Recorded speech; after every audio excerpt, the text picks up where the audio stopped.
నాకు ఒకటే అనిపించింది, ఈ క్యారెక్టర్ చెయ్యాలి అంటే నేను మారాలి. జస్ట్ విజువల్‌గా కాదు, మొత్తంగానే మారాలి. ఇలాంటి అవకాశం ప్రతి ఒక్కరికి రాదు.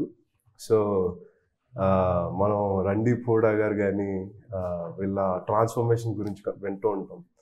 సో, అలాంటి ట్రాన్స్‌ఫర్మేషన్ జరిగితే గానీ నేను కూడా నన్ను నేను నమ్ముకోవాలి గదా! ఇంత ఫుల్లీ ఇన్వెస్ట్ అయ్యాను ఈ సినిమా కోసం అని. సో, ఒక 2 మంత్స్ హెవీగా నేను ట్రాన్స్‌ఫార్మ్ అయ్యి ప్రవీణ గారికి మళ్ళీ కనిపించి, ఇదిగోండి నేను మీ క్యారెక్టర్‌లా తయారయ్యాను, మీకంతా ఓకే అని అడిగితే, ఇది రామకృష్ణ ఇలా ఉండాలి అని చెప్తే అప్పుడు ట్రాన్స్ఫార్మ్ అవ్వడం జరిగింది. సో, మళ్ళీ పుట్టానని చెప్పుకోవచ్చు. నిజంగానే చాలా యంగ్గా ఉన్నారనమాట.